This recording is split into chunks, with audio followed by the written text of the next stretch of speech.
Llegué después de tomar 3 aviones, exhausto y feliz, solo para que me desearan que perdiera el vuelo. Siéntense, porque esta historia no es la típica que escuchan todos los días, y les prometo que no se arrepentirán de acompañarme en esta revelación. Antes de continuar, suscríbete al canal, activa la campanita, porque todos los días tenemos nuevas historias. Deja tu like y cuéntanos en los comentarios desde qué ciudad nos estás viendo. Mi nombre es Esteban Gutiérrez, y a mis 67 años pensaba haber vivido lo peor que la vida podría arrojarme. Sin embargo, jamás imaginé que la traición más cruel vendría dentro de mi propia familia, justo cuando estaba a punto de celebrar el momento más feliz, la boda de mi hija Natalia.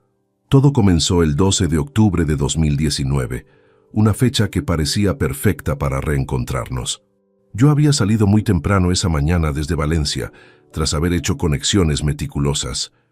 Primero un vuelo hacia Madrid, luego a Sevilla y finalmente el último tramo hacia Málaga. 36 horas de viaje, con apenas 2 horas para descansar, porque esa era mi obligación como patriarca, como hombre decidido a estar presente en ese día único. Al llegar, no me recibió la alegría ni cálidos abrazos, sino un silencio tenso y unos comentarios letales que atravesaron el aire. Mientras me aproximaba a la puerta de la casa donde se celebraba la recepción previa a la boda, escuché claramente la voz de mi yerno, David Castillo. Espero que pierda el avión. Su tono era una mezcla de sarcasmo y desprecio. Inmediatamente después, mi hija Sofía, visiblemente sonriente, añadió con burla cínica: ojalá cancelen su vuelo. Se reían. Sí, se reían, y no era una risa inocente, sino esa risa de quienes saben que han ganado una partida oculta. Al escuchar eso, sentí que el suelo desaparecía bajo mis pies. No fue un golpe de furia ni de desesperación, sino un instante de claridad absoluta. Cerré la puerta detrás de mí con un golpe seco, consciente de que todo estaba a punto de cambiar. En ese momento, supe que había sido subestimado, marcado como un enemigo en mi propio hogar. No fue una cuestión de dinero, o al menos no solo eso. No podía permitir que se rompiera el equilibrio que había mantenido durante años. Mi vida siempre fue la de un hombre metódico, calculista, cabeza de una familia que admiraba mi discreción y mi capacidad para mantener el legado financiero intacto.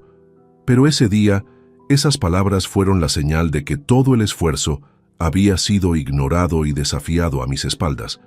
Pasó la noche y al día siguiente, al despertar, tuve en mi teléfono un total de 77 llamadas perdidas y 15 mensajes de voz con amenazas veladas, insultos y advertencias disfrazadas de bromas. Fue la confirmación definitiva. La traición no era una simple broma ni un malentendido. Era un plan calculado, una rendija abierta que estaba destinada a destruir mi autoridad, dejarme sin recursos y sin voz en mi propia familia. Recuerdo perfectamente la llamada que recibí a las 7:43 am de ese día.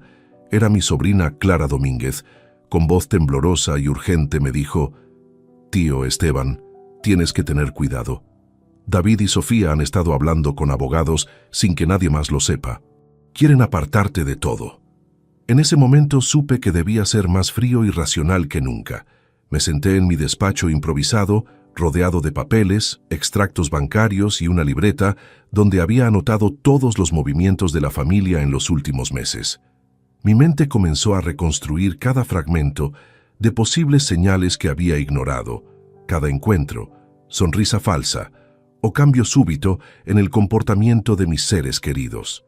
No quería drama ni lágrimas, quería respuestas y una estrategia clara para no solo defenderme, sino para recuperar mi lugar. Había llegado la hora de convertirme en el arquitecto de mi propia defensa, y así, sin ruido, sin prisas, con una frialdad calculada, comencé a trazar el camino que me llevaría a desenmascarar la traición y a restablecer el equilibrio roto. Esta es la historia de cómo un hombre que fue subestimado fue capaz de convertir una traición familiar en una victoria personal, sin perder la dignidad ni la cabeza. Desde ese despertar abrupto, Aquella tarde me senté frente a la ventana de mi antiguo despacho, un espacio que resguardaba con celo, buscando en mi memoria los indicios que había pasado por alto durante meses. No se trataba solo de palabras hirientes o burlas inmaduras. Había un entramado más profundo, tejido con sutileza y engaños, que me había estado rodeando sin que yo lo percibiera. Recordé con nitidez una serie de eventos aparentemente triviales. En junio de 2019, durante una cena familiar en la finca de los Domínguez en Cádiz, noté que David evitaba tener conversaciones directas conmigo. Se recluía en el salón con su teléfono constante en mano, apartándose cuando intentaba abordarlo. Durante aquella ocasión, Natalia y Sofía lo animaban discretamente, con sonrisas cómplices, como si fueran partícipes de un plan invisible. Inconsciente de lo que se tramaba, atribuí ese distanciamiento a tensiones normales entre yernos y suegros. Ahora, repasar esos momentos me mostraba una coreografía intencionada, una danza sutil de exclusiones y manipulaciones. Asimismo, el manejo de nuestras finanzas, que yo administraba con rigurosidad durante décadas, comenzó a mostrar fisuras que, en ese momento, pasaron desapercibidas. En julio, detecté que ciertos documentos bancarios y balances presentaban ligeras anomalías, transferencias menores a cuentas desconocidas y movimientos financieros fuera de calendario. Pensé que eran errores administrativos o confusiones contables, pero renovando esa percepción, comprendí que eran señales de un ataque encubierto, un sabotaje financiero para minar mi autoridad. También hubo cambios en la actitud de algunos miembros de la familia más cercanos, especialmente de mis sobrinos Álvaro y Clara, quienes tras años de lealtad parecían distanciarse, evitando mis llamadas o respondiendo con monosílabos. Al principio, interpreté que sus vidas habían tomado rumbos diferentes y estaban ocupados, pero ahora veía en eso un signo de silenciosa complicidad o miedo. Decidí entonces que no podía actuar a ciegas. Mi experiencia me indicaba que la paciencia y la información eran aliados imprescindibles en enfrentar cualquier traición. Por eso, opté por convertirme en un investigador meticuloso y discreto, un estratega invisible. Organizar la información fue el primer paso. Recopilé todos los correos electrónicos que llegaban a la sede familiar y mis cuentas personales. Instalé discreta y legalmente un software de monitoreo en los dispositivos compartidos y contraté a un experto en seguridad informática, un viejo conocido de mis días en los negocios internacionales, llamado José Manuel Serrano. Su trabajo consistía en detectar cualquier comunicación digital sospechosa, movimientos bancarios irregulares o mensajes que transparentaran la deslealtad. Paralelamente, empecé a acercarme sutilmente a aquellos que sabía no estaban involucrados, gente como Teresa Medina, antigua secretaria y confidente de la familia, y también al notario don Ramón Ceballos, quien actuaba en asuntos testamentarios y siempre mostró respeto por la ética y la ley. De ellos obtuve información indirecta que confirmaba mis sospechas. Había reuniones legales y movimientos bursátiles en secreto, planes para apartarme de la administración de mis bienes y, en paralelo, intenciones de repartir el patrimonio familiar de manera que me dejaran aislado. Lo que más me impactó fue descubrir una reunión que David y Sofía sostuvieron el 3 de septiembre en una inmobiliaria en Marbella, donde se discutió la venta de propiedades familiares sin mi consentimiento.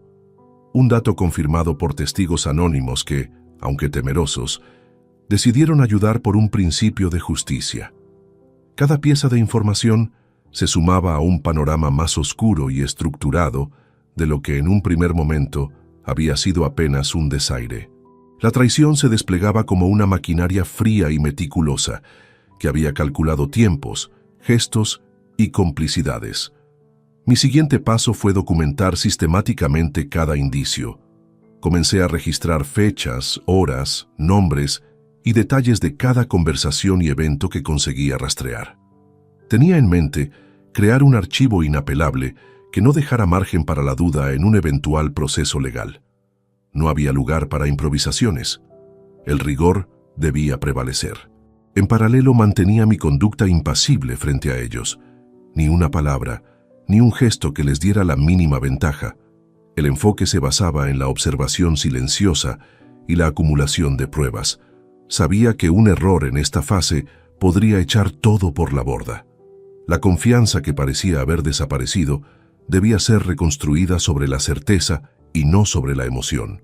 Poco a poco me di cuenta de la profundidad de la traición. No solo estaban minando mis derechos y mis bienes, sino que también buscaban destruir la imagen de un padre y abuelo al que ellos consideraban débil y desgastado. No eran solo intereses materiales, eran ataques a mi honor y legado. El 21 de septiembre fue uno de los días decisivos. Mientras repasaba informes financieros, detecté una transferencia de 200,000 euros desde una cuenta común familiar a una cuenta desconocida en Panamá, ordenada por Sofía. Movimiento realizado justo horas después de una disputa entre nosotros con motivo de los preparativos de la boda. El vínculo era evidente y el golpe material innegable. Sin embargo, no me apresuré a confrontar. En lugar de eso, reforcé mi vigilancia y empezaba a planificar una alternativa para recuperar el control perdido. Sabía que el único poder que me mantenía era la paciencia y la capacidad de anticipar sus siguientes pasos. Para eso, era imprescindible mantener la cabeza fría y evitar cualquier acto impulsivo que pudiera perjudicarme.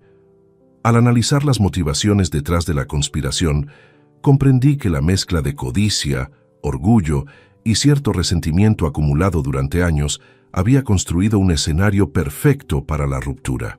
A Daniel, mi yerno, lo había moldeado una familia donde el poder y el control eran moneda de cambio, y a Sofía, la ambición desmedida la cegaba.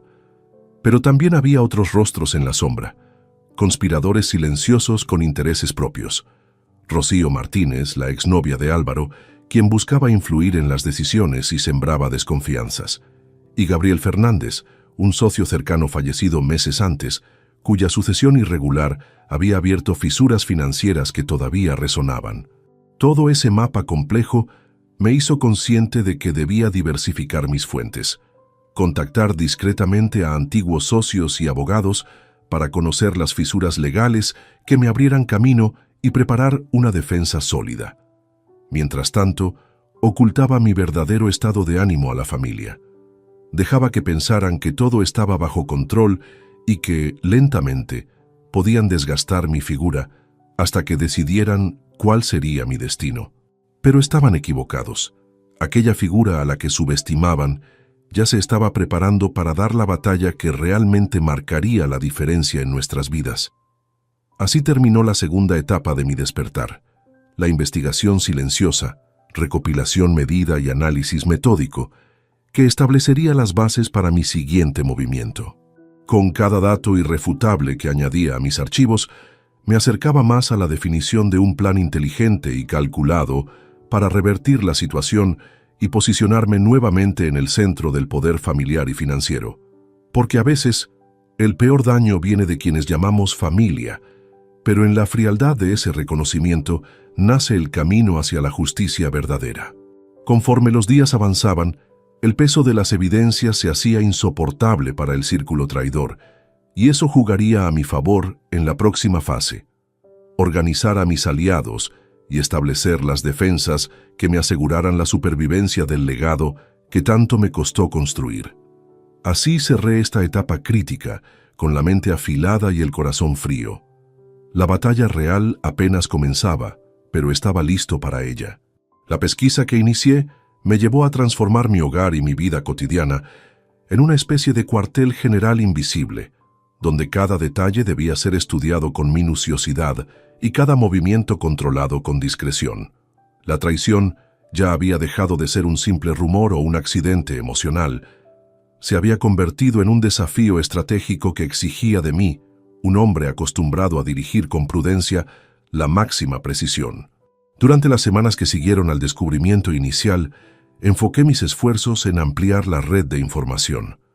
Mantuve la discreción necesaria para no generar sospechas entre aquellos que conspiraban, mientras me acercaba incansablemente a personas confiables, cuya lealtad hubiera sido probada en el tiempo. Entre ellos, recuperé contacto con la prima Carmen Salas, una mujer que vivía en Sevilla y que siempre supo manejar el arte de observar sin ser vista. Con Carmen organizamos encuentros secretos para intercambiar datos y corroborar rumores. Asimismo, contacté a algunos profesionales de confianza del mundo financiero que habían trabajado conmigo durante años. Uno de los más importantes fue Miguel Álvarez, un asesor independiente que, a diferencia de otros empleados recientes, nunca estuvo implicado en negocios turbios ni intereses ocultos. Miguel analizó con detallismo las últimas transacciones para detectar inconsistencias y movimientos fuera de lugar. Gracias a su labor, pudimos contabilizar con precisión 12 anomalías significativas que se habían efectuado durante el trimestre anterior, sumando un faltante acumulado superior a 350.000 euros. Mientras tanto, la vigilancia directa se volvió una necesidad imperiosa.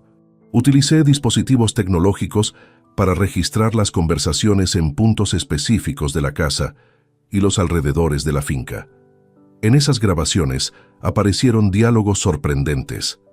Recuerdo una sesión grabada la tarde del 14 de octubre, donde mi hija Sofía y su madre, mi exesposa Isabel Serrano, discutían en voz baja sobre el momento oportuno para solicitar mi retiro de la gestión familiar, usando términos como prescindibles y obstáculo insalvable.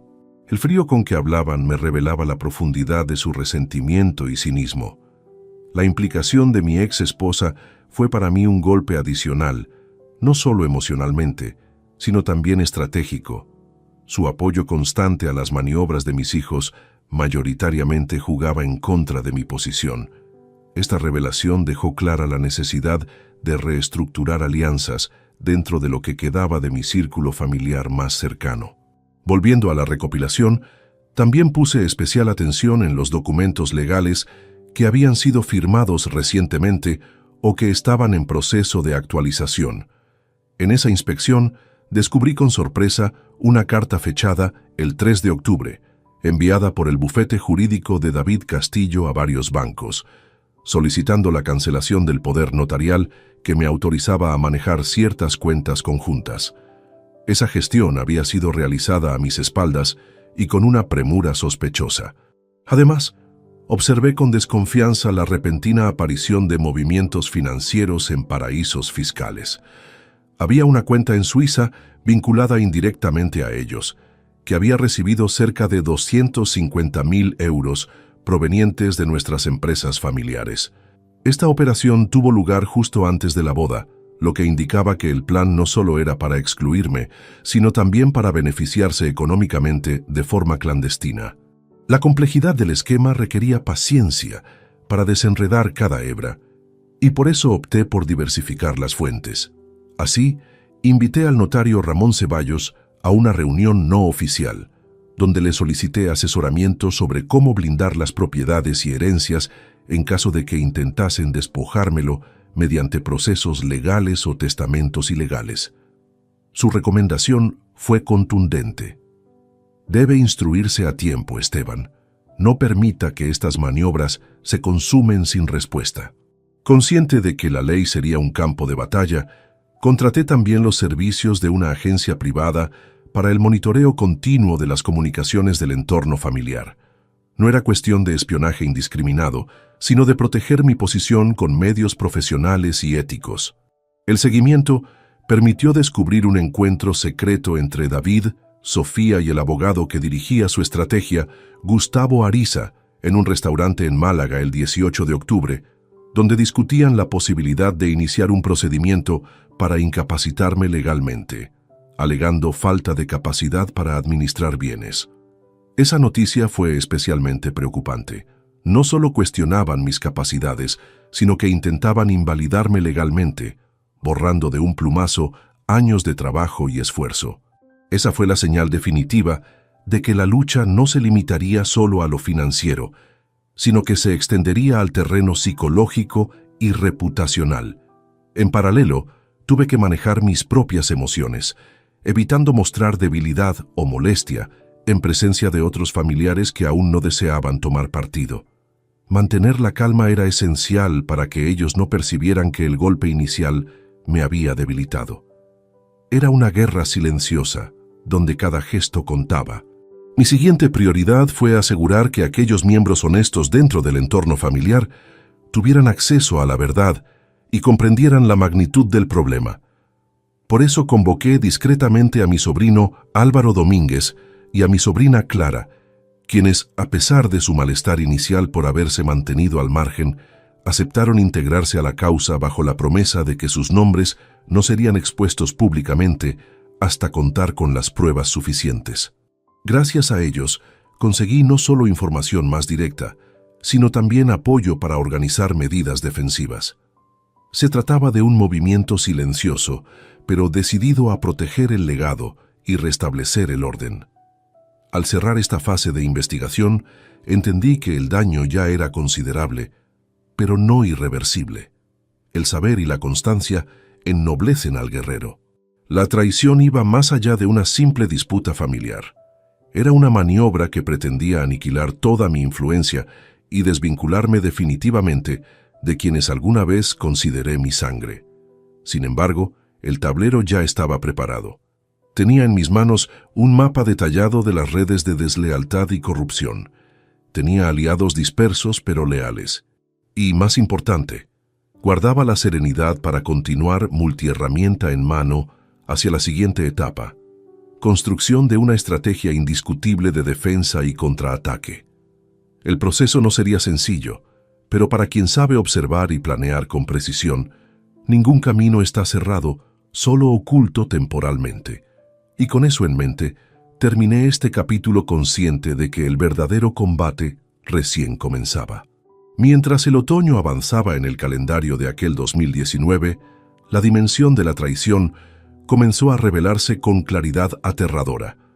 Lo que inicialmente percibí como un distanciamiento emocional se transformaba en una conspiración meticulosamente diseñada para despojarme no solo de mi patrimonio, sino también de mi dignidad y mi papel como patriarca indiscutible. Consciente de que mis enemigos estaban organizados y que sus movimientos eran coordinados, decidí dar un paso decisivo para documentar cada acción y consolidar un archivo robusto que soportara cualquier disputa futura. No podía permitir que la memoria de mis años ni mi legado desaparecieran sin una defensa contundente. Sabía que la justicia no solo se ganaba con la verdad, sino también con pruebas irrefutables. Entre octubre y noviembre, mi rutina se transformó en un trabajo paciente y minucioso. Revisor diario de extractos financieros, registro cuidadoso de amenazas telefónicas, escaneo constante de documentos legales y observación atenta de cada reunión familiar, aunque estuviera inhibido de participar en ellas. Conocía perfectamente la importancia del lenguaje corporal y cada gesto, y lo utilicé para detectar mentiras y verdades escondidas. En ese periodo, descubrí la existencia de un paquete de contratos recientes, 3 escrituras de propiedades familiares firmadas el 5, 12 y 20 de octubre, bajo pretextos fraudulentos y mediando documentos falsificados. Estas escrituras transferían a nombre de sociedades anónimas controladas por David y sus aliados un porcentaje considerable de los activos más valiosos, incluidas fincas en Córdoba y terrenos urbanizables en la periferia de Sevilla. Fue un hallazgo alarmante que definía con precisión la dimensión inmobiliaria del asalto. De inmediato, encargué a José Manuel, mi experto en seguridad informática, que rastreara la autenticidad de esas firmas y los posibles responsables detrás de la falsificación. Su investigación determinó que los documentos habían sido producidos con tecnología avanzada, pero presentaban microdatos digitales que, por suerte, dejaron un rastro.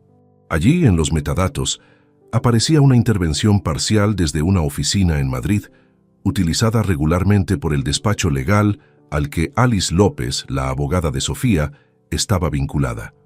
Era un ápice de prueba que podría neutralizar todo el fraude. Decidí comunicarme con Ramón Ceballos para evaluar jurídicamente la mejor manera de impugnar esas acciones y revertir el daño. Ramón fue directo eficiente y claro al explicarme las vías para detener el avance ilegal, pero también me hizo entender que la batalla judicial sería larga y demandaría recursos. Paralelamente, empecé a organizar discretamente una estructura de aliados dentro y fuera del núcleo familiar. No era cuestión de actuar solo. La experiencia me había enseñado que la fuerza de un patriarca está también en su red de confianza y aliados estratégicos. A esto se sumó la difícil tarea de identificar claramente quiénes estaban realmente con mi causa y quiénes permanecían cómplices o indiferentes. En ese proceso, me encontré sorprendido al descubrir que, dentro de los aparentes enemigos, existían grietas y dudas. Mi sobrino Álvaro Domínguez, a pesar de tener una relación complicada con David, parecía mantener cierta posición neutral o quizás simplemente temía exponerse. También noté que Teresa Medina, la leal secretaria de antaño, fue instrumental informándome de reuniones y conversaciones en la sombra, lo que confirmó la existencia de un grupo reducido de personas que no estaban alineadas con el plan de derrocarme. Para dar solidez a estos apoyos, convoqué a algunas personas clave en encuentros discretos, bien fundamentados en confidencialidad y compromiso. En uno de esos encuentros, Álvaro me expresó con franqueza: «Tío, debo admitir que el miedo nos paraliza, pero ver la cantidad de pruebas que estás reuniendo me obliga a decidir estar contigo hasta el final». Estas palabras no solo fueron un impulso moral, sino un recurso valioso para fortalecer mi posición. En noviembre, comencé a restringir accesos a documentos y cuentas, reasegurando con contraseñas nuevas y coordinando con mis asesores la restauración provisional de autorizaciones anuladas ilegalmente. Si bien no podía detener aún las acciones en curso, conseguí ralentizarlas y, más importante, demostrar legalmente mi capacidad para reclamar lo que de derecho era mío. Un hecho crucial ocurrió el 18 de noviembre, cuando, gracias a Clara Domínguez, descubrí que David intentaba captar apoyo empresarial para una posible subdivisión de propiedades con el objetivo de vender parcelas rápidamente y dividir ganancias antes de que pudiera intervenir. Esa maniobra indicaba su apuro por materializar ganancias inmediatas, y por ello debía acelerar la documentación de pruebas y la presentación de medidas precautorias legales. Las noches en esta etapa fueron intensas, dedicadas a revisar informes, memorias, actas y a planificar pasos cuidadosamente diseñados. Comprender que estaba siendo objeto de un ataque coordinado exigió de mí un esfuerzo extra para mantener la claridad mental y no caer en impulsos o confrontaciones prematuras que pudieran debilitar mi posición. Además, mantuve medidas de seguridad personal que incluían la revisión constante de dispositivos, la protección de mi entorno y evitar cualquier contacto con aquellos que ya demostraban no tener buena fe. Saber que la desconfianza formaba parte del día a día fortaleció mi resolución y convirtió mi hogar en una fortaleza intelectual y emocional, capaz de resistir y contraatacar. Fue también en esta etapa donde confirmé la participación indirecta de individuos externos con intenciones interesadas en el patrimonio familiar. Se trataba de algunos socios comerciales y hasta amigos recientes de mi yerno, quienes buscaban beneficiarse de la fractura interna. Ese dato me llevó a considerar seriamente la posibilidad de una filtración de información desde dentro y a reforzar los mecanismos para evitar nuevas fugas de datos. En conclusión, la investigación y recopilación incesante dejaron al descubierto que aquel ataque no era solo un deterioro de las relaciones personales, sino un golpe maquiavélico que podría deshacer décadas de trabajo y sostenibilidad económica si no se detenía con rigor.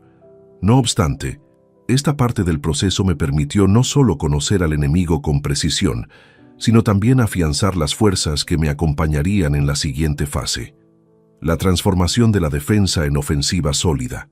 El equilibrio estaba a punto de cambiar, y yo ya no era el hombre vulnerable ni apartado que la risa cruel de aquel día quiso mostrar. La pieza fundamental era ahora mi paciencia combinada con un plan estratégico que estaba tomando forma lentamente. Este paso cerró con la convicción de que, aunque la traición era intensa y dolorosa, su derrota sería más contundente aún, porque todo estaba siendo preparado con frialdad calculada y una concentración absoluta en la justicia que merecía. Tras meses de análisis silencioso y recopilación cuidadosa, llegó el momento de dar un giro fundamental, fortalecer mi posición creando alianzas estratégicas que garantizaran no solo apoyo emocional, sino peso efectivo en lo legal y financiero.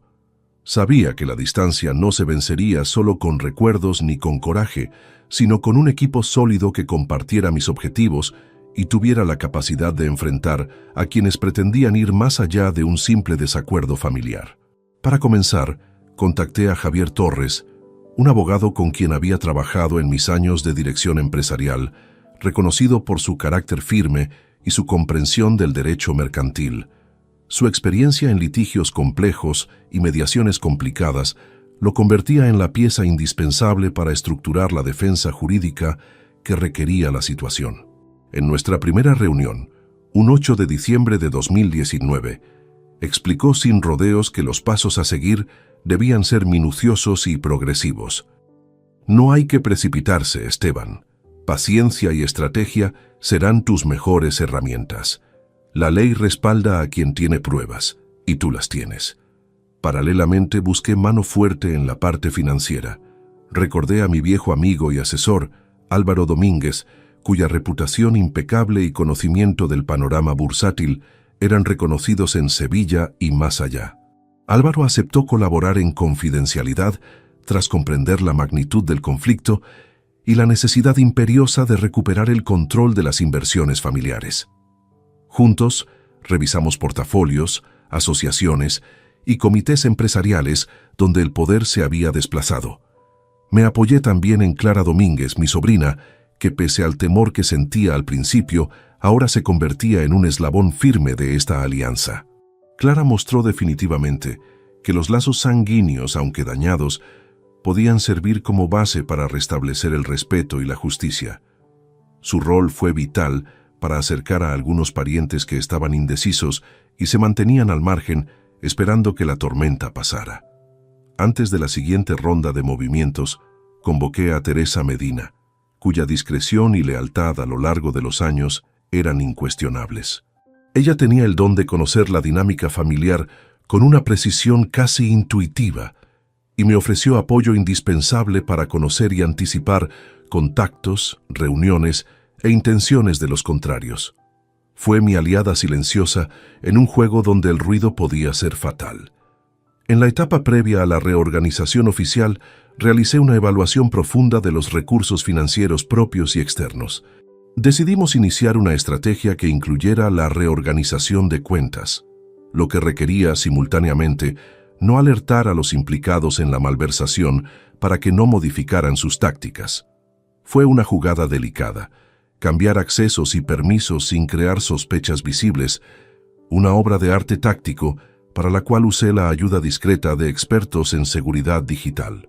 Evaluamos también la empresa familiar más significativa, una sociedad de agroindustria con sedes en Málaga y Córdoba, cuya participación mayoritaria estaba bajo amenaza por parte de mis hijos y yerno.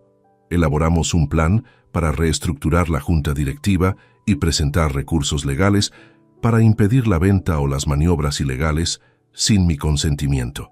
Estas acciones, coordinadas con el equipo jurídico, buscaban detener la inercia destructiva y establecer un terreno firme para mi legitimidad patriarcal. Al mismo tiempo, trabajé en delimitar quiénes en la familia realmente me apoyaban y quiénes actuaban de manera ambigua. Algunos que creía aliados dudaban, y otros revelaron posturas opacas o incluso complicidad silenciosa. Con esta claridad, dispersamos a aquellos que podrían filtrar información y reforzamos la confianza en nuestros colaboradores internos. La confidencialidad era clave. Por eso, estuve siempre vigilante con las comunicaciones, evitando llamadas sin encriptar o mensajes por canales no confiables. La precaución no era paranoia, sino protocolo.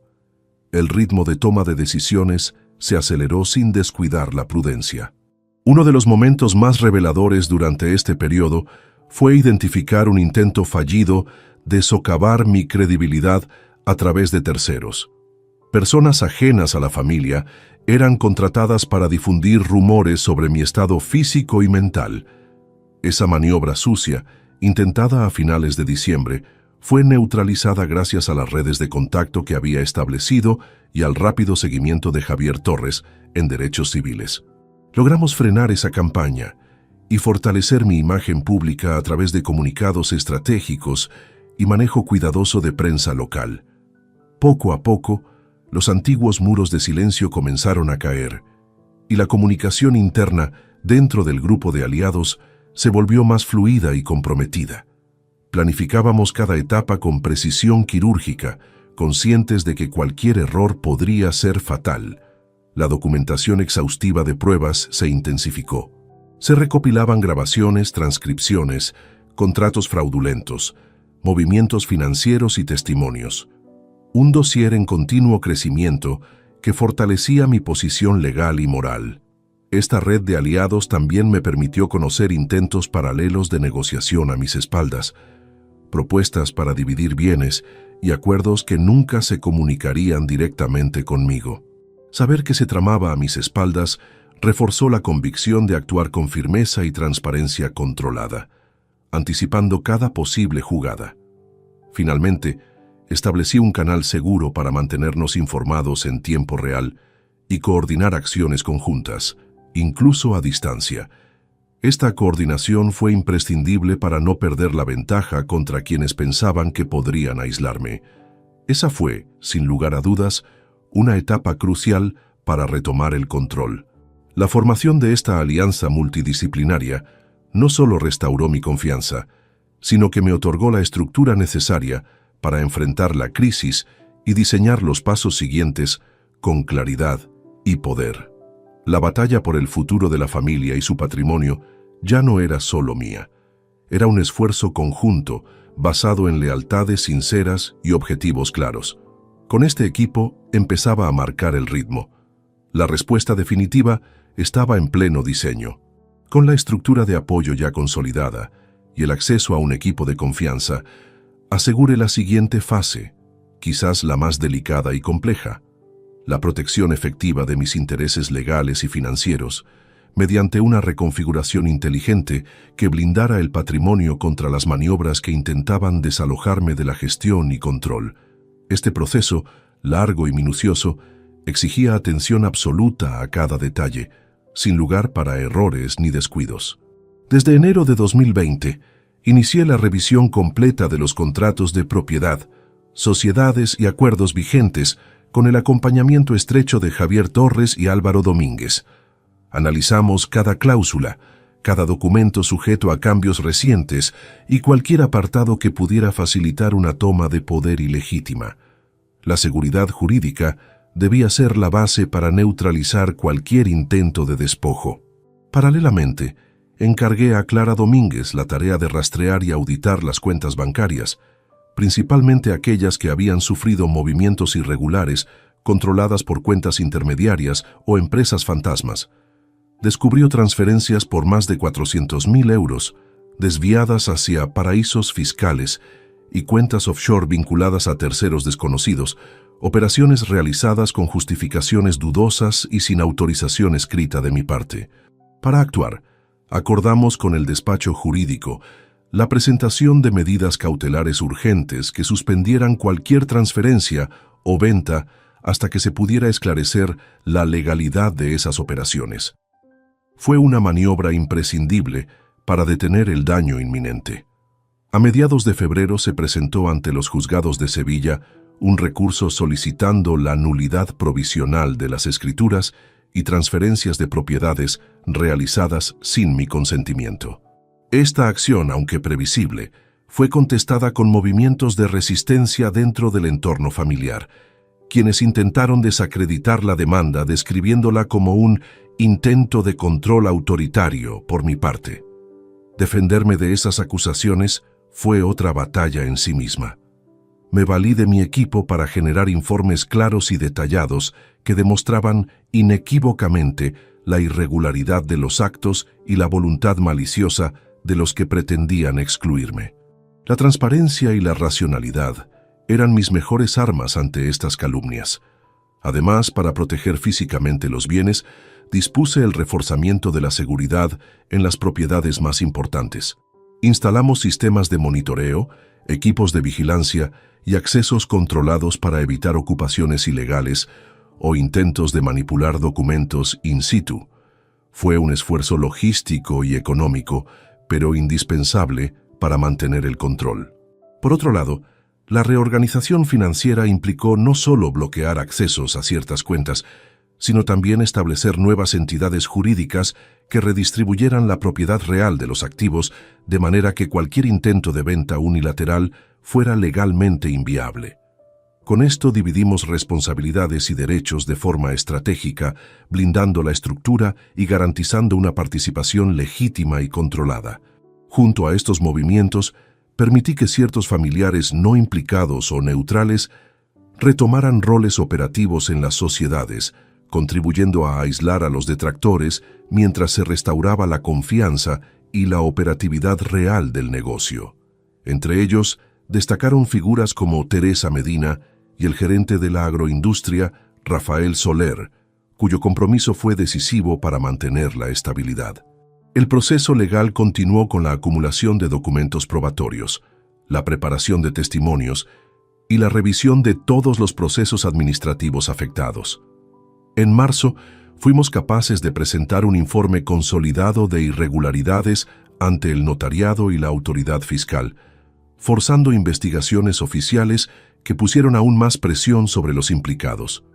En el plano personal, mantuve un perfil discreto y la frente fría. No permití que la presión ni las provocaciones afectaran mi autonomía de juicio ni mi mando dentro del proceso. Cada paso dado fue medido, apoyado en la lógica y en información concreta, evitando caer en la reacción impulsiva o emocional. En paralelo, redacté un testamento actualizado revisado minuciosamente que establecía condiciones claras para proteger tanto el legado familiar como el futuro de mis nietos, en un intento por contrarrestar posibles cambios fraudulentos que pudieran aparecer a espaldas mías. Este documento fue una señal clara a todos los participantes. Ninguna maniobra ilegal quedaría sin respuesta. Era importante también gestionar la comunicación con colaboradores externos, como bancos, gestores y notarios, quienes debo reconocer cumplían con roles incómodos pero necesarios para que el entramado no se desmoronara antes de tiempo. Mantuve conversaciones firmes y transparentes, recordándoles la necesidad de actuar conforme a la ley y a la ética, enfatizando que cualquier irregularidad les acarrearía consecuencias serias. La marcha de las audiencias en tribunales fue lenta pero certera. Se logró suspender la venta de al menos 3 inmuebles, se abrieron investigaciones sobre las cuentas offshores y se detuvo un posible intento de declarar mi incapacidad judicial, maniobra que habría cerrado definitivamente toda posibilidad de reacción. En medio de este escenario, la frialdad seguía siendo mi gran aliada. En una ocasión, ante un intento de provocación directa por parte de David en una reunión familiar, repuse con calma y precisión, desmontando sus argumentos con hechos y datos, ganándome el respeto silencioso de algunos presentes y la frustración evidente de otros. Esta fase de preparación legal y financiera no solo fue la más operativa, sino también un momento crucial para reafirmar mi posición. No era una cuestión de venganza ni de cubrir heridas, sino de restablecer derechos con justicia y firmeza. De esta manera, afianzar defensas sólidas me permitió pasar a la siguiente etapa, donde la acumulación de pruebas y la organización de la respuesta estratégica serían fundamentales para dar vuelta a la situación y mostrar que la autoridad del patriarca no estaba quebrada, sino en proceso de reconstrucción con inteligencia y poder. La sensación de estar cada vez más cerca de equilibrar la balanza me impulsaba cada día. La secuencia de acciones legales y financieras caminaba en paralelo con un plan mayor, diseñado para alcanzar la justicia verdadera sin perder el rigor ni la dignidad. De esta etapa aprendí que la protección de un patrimonio no es solo un acto de gestión, sino un ejercicio constante de vigilancia, prudencia y determinación. La batalla, aunque ardua, mostraba ya sus primeros indicios de victoria. En el transcurso de los meses siguientes, La acumulación sistemática de evidencias se convirtió en la piedra angular de mi estrategia para reconstruir la verdad y dar forma a la respuesta definitiva. Había comprendido que sin pruebas sólidas, sin documentación meticulosa y sin una estructura probatoria intachable, cualquier intento de restitución o justicia se diluiría ante tribunales y opiniones. Por eso, la labor de recopilar, contrastar y preservar cada indicio no era solamente un procedimiento legal, era un verdadero ejercicio de supervivencia. Con la ayuda de Javier Torres y el respaldo de expertos en peritajes financieros, inicié un proceso exhaustivo de análisis y registro de casi todos los movimientos económicos sospechosos que habían comprometido el patrimonio familiar. No solo estábamos hablando de sumas millonarias desviadas, más de 650,000 euros en distintas operaciones ilícitas, sino también de contratos, escrituras, correos electrónicos y conversaciones grabadas que señalaban una red de intereses ocultos y acuerdos opacos entre algunos miembros de mi propia sangre. Una pieza clave dentro de este entramado fue la localización y conservación de mensajes privados y correos que demostraban intenciones deliberadas para apartarme del control. Recuerdo particularmente una cadena de correos fechada entre el 10 y 15 de septiembre, donde David, junto a su abogado Gustavo Ariza y varios gestores, discutían con frialdad cómo neutralizar mi influencia y conseguir la cesión forzada de poderes administrativos mediante maniobras legales dudosas. La ironía y desdén en los textos eran reveladores y al mismo tiempo un golpe claro contra el corazón de la familia. Estos documentos fueron custodiados digitalmente bajo estrictas medidas de seguridad y se sumaron a un expediente completo que, poco a poco, se convertía en una carpeta impenetrable. Sabía que, en un eventual proceso judicial, la calidad, la autenticidad y la coherencia de estas pruebas serían decisivas para ganar cada batalla. Otra etapa importante fue conseguir relatos y testimonios de personas externas, pero involucradas indirectamente, que habían detectado irregularidades o sintieron inquietudes respecto al manejo irregular de bienes y decisiones en el entorno familiar. Algunos empleados antiguos, gestores financieros y amistades próximas fueron contactados discretamente, y aunque muchos temían comprometerse, logramos registrar varias declaraciones valiosas que corroboraban las sospechas y ampliaban la dimensión del problema.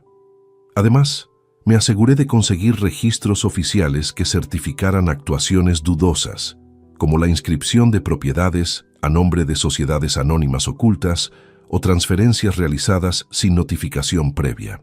La colaboración con técnicos especializados en registros mercantiles fue en esta dirección, siempre para aumentar la presión legal que comenzaba a acentuarse sobre los responsables. Por otra parte, establecí con Javier una metodología rigurosa para la elaboración de cada informe, cuidando que cada documento tuviera respaldo y que las fechas y cronologías estuvieran perfectamente ordenadas, lo que hacía inviable cualquier intento de desacreditación. El orden era vital para hacer evidente la secuencia de hechos y demostrar la premeditación detrás de cada maniobra. Simultáneamente, dediqué horas a recordar con precisión diálogos clave que mantuve a lo largo de los meses previos con Sofía, David y otros familiares. Experiencias que grabé en mi memoria y que ahora plasmaba por escrito como testimonio vivencial. Anotaciones de conversaciones, promesas incumplidas y amenazas indirectas enriquecían la narrativa, dando un contexto humano al entramado jurídico, sin dejar espacio para el sentimentalismo, sino con énfasis en los hechos y consecuencias legales. En paralelo a la documentación, se perfeccionaban los protocolos para asegurar la cadena de custodia de todos los archivos, documentos y grabaciones, asegurando que ni un solo dato quedara vulnerable a manipulación o pérdida.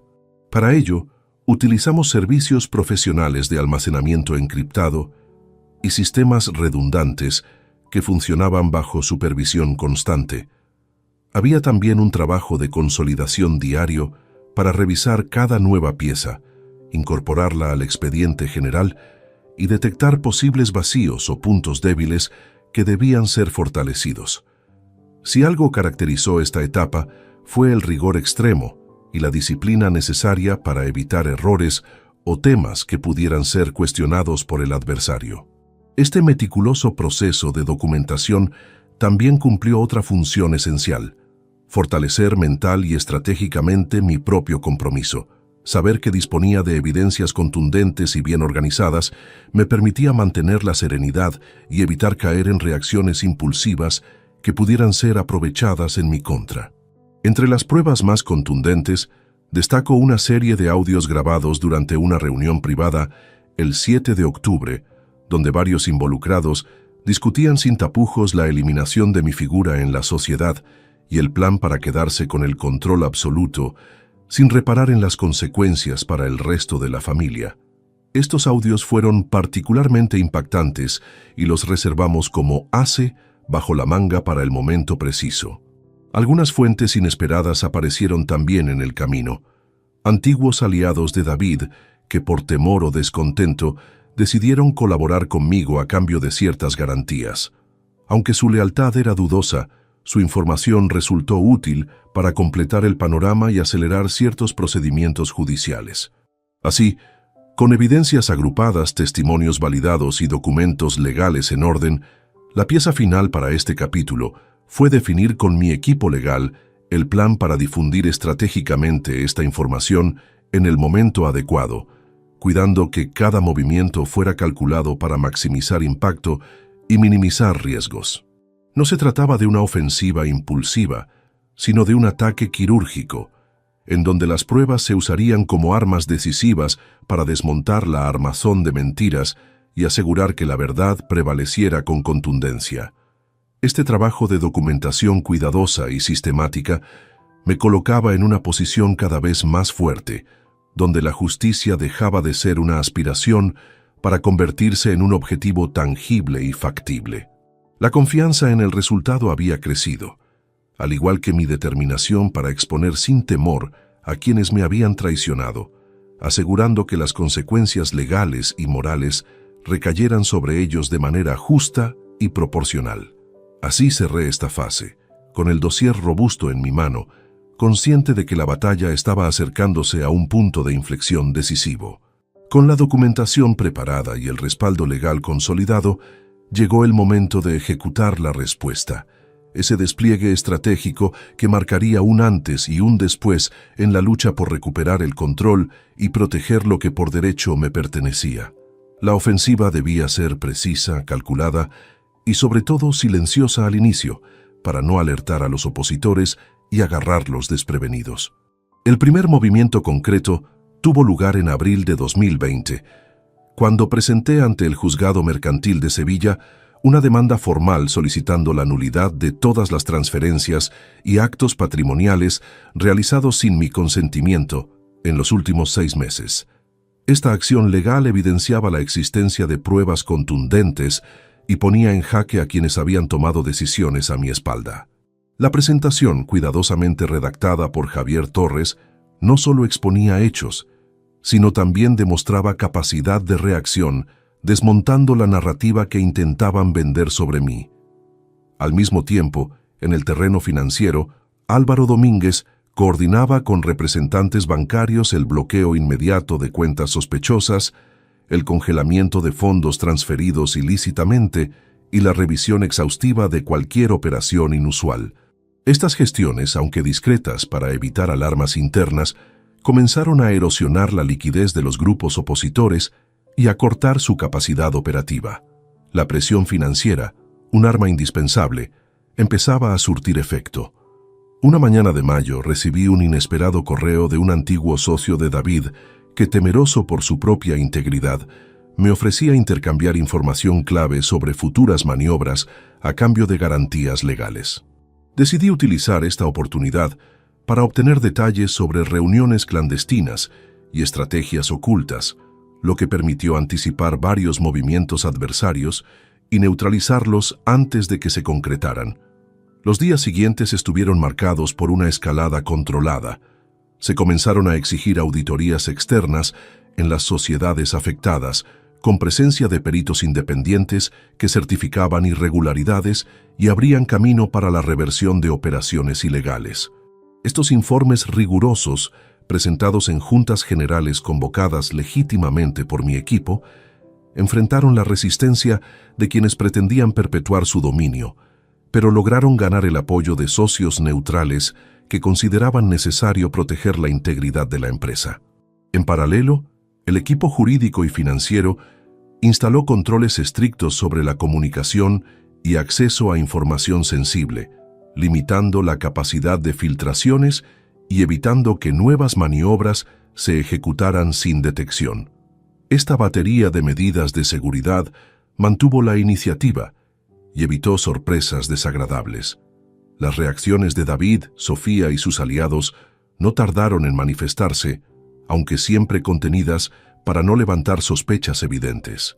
Trataron de desacreditar mis acciones mediante ataques mediáticos velados, rumores infundados y la difusión de noticias falsas sobre mi estado de salud y capacidades. Sin embargo, esto no hizo más que fortalecer mi compromiso y clarificar nuestra estrategia. Responder solo con hechos y pruebas, evitando entrar en provocaciones que restaran autoridad. Uno de los momentos cruciales en esta fase fue la intervención en una junta donde David intentó, sin éxito, aprobar la venta urgente de una finca en Córdoba que estaba siendo investigada por irregularidades. Gracias a la movilización previa organizada por mis aliados, pudimos cruzar más votos y paralizar la operación en el momento justo, evitando una transferencia que hubiera sido irreversible. Fuera del ámbito legal y económico, mantuve el control emocional, siempre despejado y determinante. En reuniones familiares tensas, respondía con calma a provocaciones abiertas y veladas, dejando claro que cualquier intención de ataque encontraría una respuesta firme y calculada. La presión aumentó gradualmente, sin precipitaciones, ajustando los tiempos para evitar que los contrincantes pudieran reagruparse. La guerra psicológica disminuyó en importancia.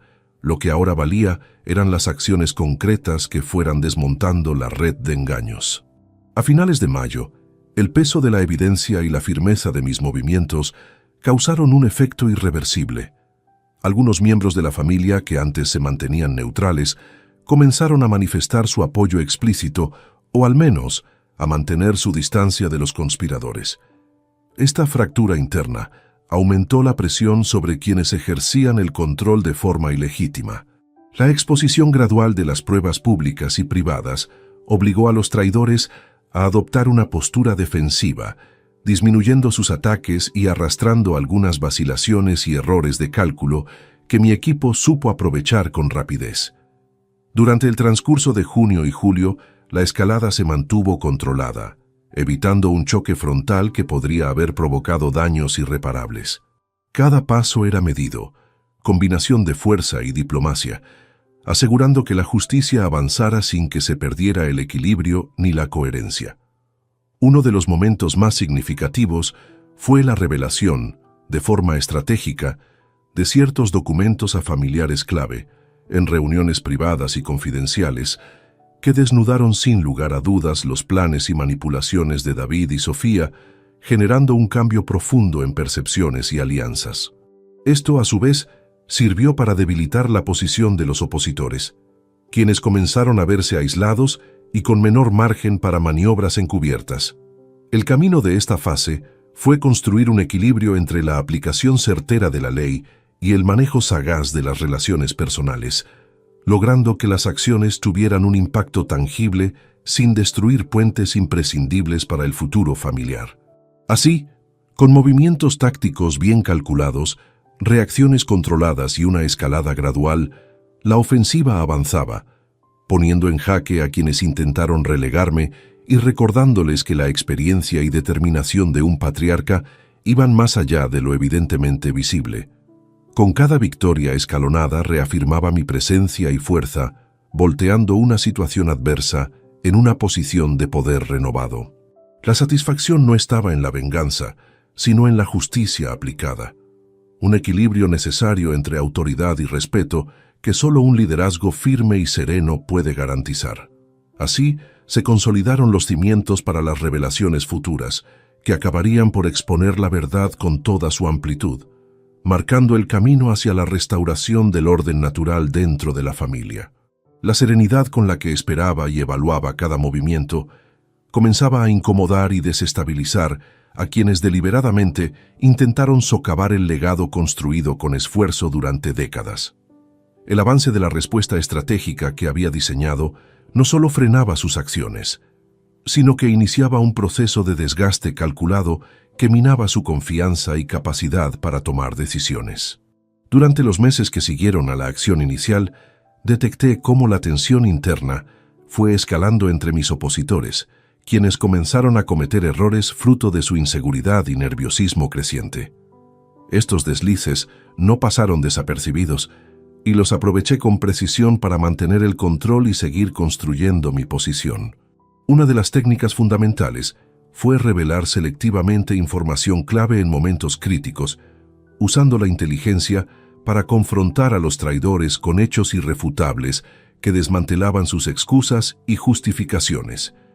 Esta táctica sirvió para aislarlos progresivamente, obligándolos a mostrar su verdadero rostro ante familiares y socios.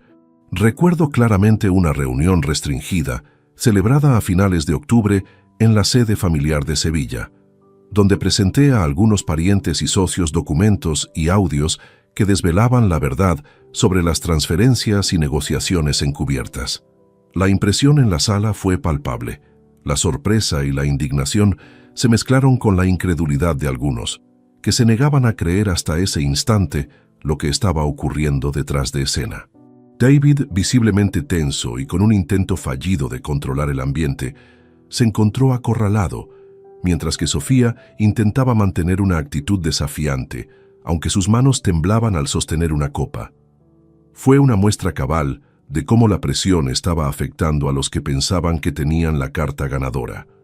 Aproveché ese momento para exponer, con calma y precisión, el entramado de mentiras y engaños, articulando con claridad el impacto económico, legal y moral de sus acciones. Sin dramatismos, pero con firmeza, dejé claro que cualquier intento de negar lo evidente solo llevaría al deterioro del vínculo familiar y a consecuencias legales aún más severas. La atmósfera se volvió densa y silenciosa, mientras algunos asistentes tomaban nota mental y físicamente para actuar en consecuencia en sus respectivos ámbitos. El efecto inmediato fue fragmentar el consenso y elevar las dudas sobre la legitimidad de los planes que se habían ido gestando a mis espaldas.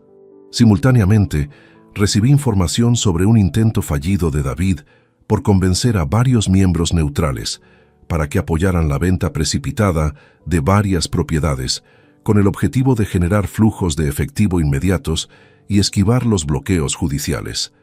Esta maniobra desesperada, interceptada gracias a la vigilancia desplegada, fue neutralizada en las etapas iniciales por la rápida reacción de mi equipo.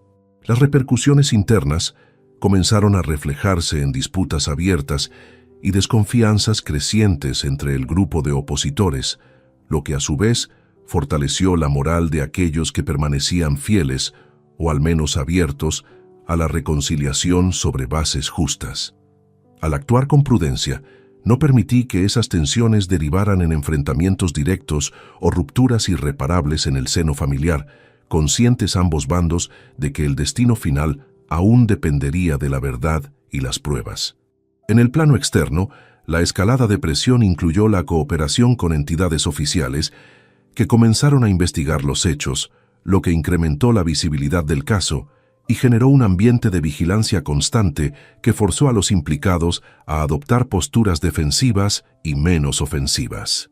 Esta dinámica llevó a que, a medida que pasaban las semanas, la iniciativa dejara de estar en manos de quienes habían intentado relegarme y se tornara en un juego donde cada paso que daban era controlado y contrarrestado meticulosamente por mi equipo.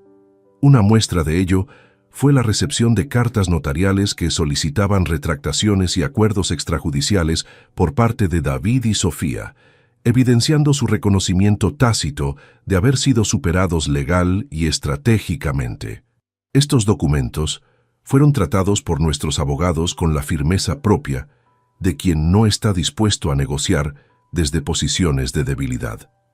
En paralelo, la comunicación con aliados y socios fue cada vez más fluida y coordinada, permitiéndonos anticiparnos a las acciones adversarias y prevenir movimientos destinados a dividir o confundir a la familia. No obstante, entendí que la presión debía mantenerse dentro de límites estratégicos para no provocar una reacción inesperada o violenta que pudiera traer consecuencias negativas irreversibles para todos.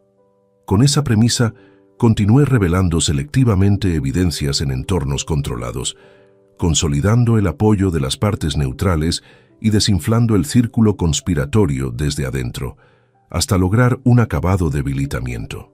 Era evidente que la traición no solo afectaba elementos materiales, sino también el orgullo y la reputación de quienes la cometían, por lo que la desesperación crecía y las grietas en sus relaciones se volvían insalvables.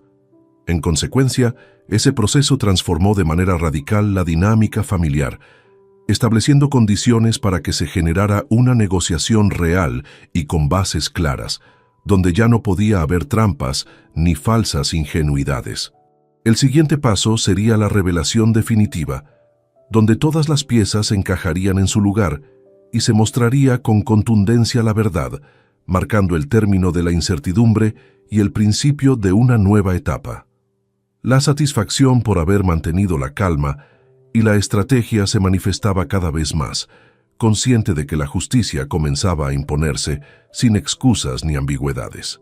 Conforme esta escalada controlada finalizaba, la recuperación del equilibrio parecía inevitable, apoyada por el rigor y la paciencia que siempre me habían caracterizado. Era momento de consolidar la victoria definitiva, sabiendo que había preparado el camino con inteligencia y prudencia. La ejecución del plan alcanzó su punto culminante durante los meses de noviembre y diciembre de 2020, con movimientos calculados y certezas que dejaron a mis adversarios sin margen para maniobras desesperadas o escapes planificados. La ofensiva llegó a su grado máximo de precisión, transformando cada dato, cada prueba y cada acción en un arma efectiva que desarmó lentamente a quienes habían intentado despojarme de mi lugar legítimo.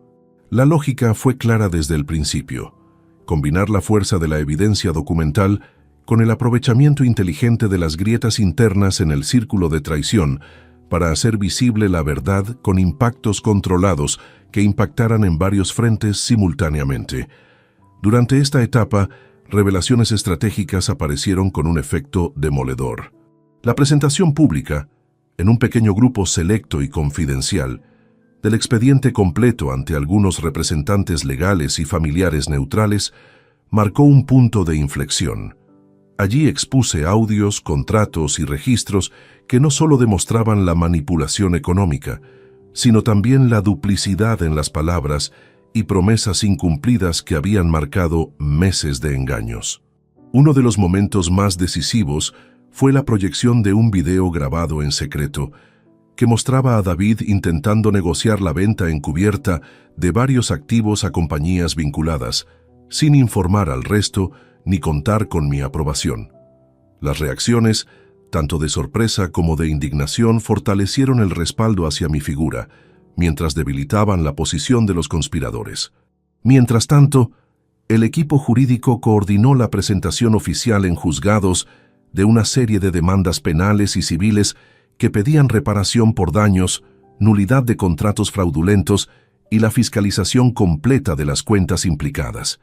La fuerza de la evidencia se tradujo rápido en órdenes judiciales para congelar fondos y suspender cualquier gestión unilateral sin aprobación conjunta.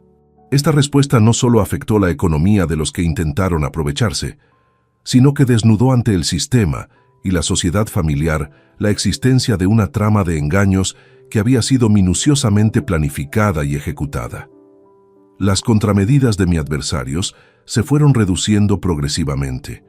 Intentos de desacreditación pública y campañas de desprestigio fracasaron frente a la claridad y solidez de mi defensa, basada en hechos y no en emociones o venganzas personales. Una parte fundamental fue la comunicación controlada y selectiva con miembros claves de la familia, a quienes había mantenido informados en privado, lo que permitió mantener el foco en la justicia y no en la emocionalidad destructiva. Esta coordinación interna fortaleció la unidad frente a la crisis. En paralelo, la negociación con algunas partes permitió evitar enfrentamientos judiciales prolongados y costosos, logrando acuerdos justos que reforzaban mi autoridad y garantizaban la continuidad de la gestión familiar bajo principios éticos y legales renovados. En diciembre, la firmeza de las acciones impulsó a varios miembros del entorno a manifestar públicamente su apoyo, generando un cambio en la percepción general y posicionándome no solo como víctima, sino como líder restaurador capaz de devolver el orden y la transparencia. Durante esas semanas, el control emocional fue esencial. Cualquier provocación o intento de desequilibrio era confrontado con racionalidad y análisis frío, silenciando con hechos cada intento de desestabilización.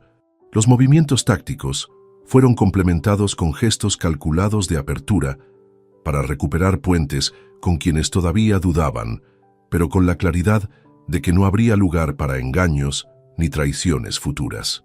Entre las acciones más simbólicas estuvo la reorganización oficial de las empresas familiares, en las que se ratificaron mis roles administrativos y de supervisión, mientras que las participaciones de los implicados en la conspiración fueron limitadas bajo fuertes condiciones legales y financieras. Esta estructura revisada no solo protegió el patrimonio, sino que sentó las bases para un futuro más transparente y equilibrado, basado en el respeto mutuo y la responsabilidad compartida. El equilibrio raramente se recupera sin batalla, pero con paciencia y estrategia inteligente, se puede construir un nuevo orden donde la justicia sea la base sólida para las decisiones. Así, la ejecución de la respuesta fue más que una defensa, fue un acto de restauración, coherencia y autoridad que dejó claro que ningún intento de traición quedaría impune. La satisfacción por la justicia aplicada crecía con la certeza de que el camino recorrido, aunque arduo, había valido cada esfuerzo.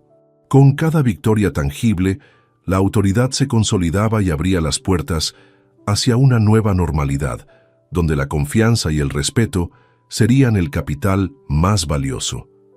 Con la estrategia desplegada y la respuesta en marcha, la historia se dirigía a un desenlace inevitable, la confrontación final que sellaría el destino de todos nosotros y sentaría precedentes para el futuro.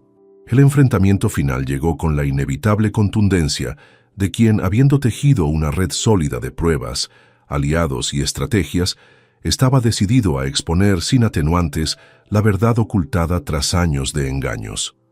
Esa última etapa no fue un episodio súbito de tensión o confrontación desmedida, sino la culminación paciente y calculada de una lucha que buscaba restablecer el equilibrio natural y la justicia familiar. En enero de 2021, durante una audiencia especial convocada en el Juzgado de Primera Instancia de Málaga, plasmé con detalle toda la evidencia reunida: contratos fraudulentos, transferencias no autorizadas, grabaciones, declaraciones de testigos y documentos oficiales que explicaban con precisión cada paso irregular. La presentación fue realizada junto a mi equipo legal, delante de los tribunales y representantes de la familia que hasta entonces habían permanecido neutrales o dubitativos. La reacción no se hizo esperar. Varios miembros del clan que hasta entonces respaldaban las maniobras comenzaron a distanciarse, reconociendo la gravedad de las demostraciones. David y Sofía intentaron por última vez minimizar los hechos, pero el peso del expediente y el apoyo unánime de los testigos y expertos minimizaron cualquier intento de defensa débil. Las consecuencias naturales comenzaron a desplegarse: revocaciones de poderes, bloqueos judiciales y sanciones económicas para los implicados, quienes vieron cómo sus acciones no solo eran señaladas públicamente, sino también penalizadas conforme a la ley. Fue un momento de justicia transparente, en la que las consecuencias se correspondieron con la magnitud de la traición. En el ámbito familiar, la dinámica cambió para siempre. Los lazos rotos no se recomponían fácilmente, pero sí se estableció un nuevo acuerdo basado en el respeto y la verdad defendida, sin egoísmos ni concesiones. Para mí, esa nueva estructura representaba no solo el control recuperado, sino la oportunidad de reconstruir sobre cimientos sólidos un legado más justo. Mi papel como patriarca se reafirmó, no como un tirano, sino como un guía que había resguardado el patrimonio y la dignidad en medio de la tempestad.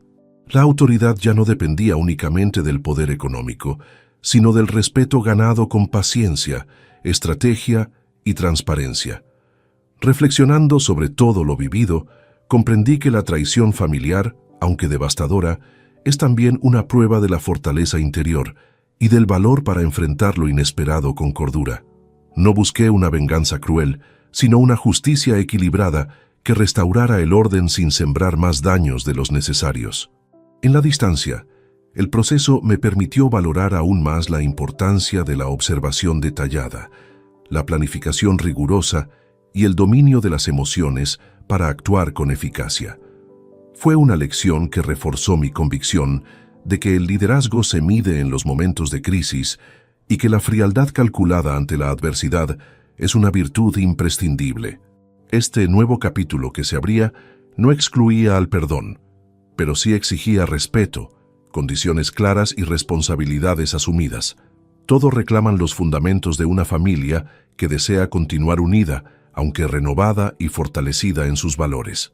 Mirando hacia atrás, me reconozco en la figura de un hombre que, desde la vulnerabilidad inicial, supo transformarse en arquitecto de su propia justicia, que utilizó no solo la fuerza, sino la inteligencia y el control para recuperar su posición y dignidad. Así concluye esta historia, marcada por el dolor, la traición y la firmeza, una lección vivida que entrega un mensaje único. La verdadera fortaleza reside en no rendirse ante la desesperanza, en saber cuándo observar, cuándo planear y, sobre todo, cuándo actuar con determinación implacable.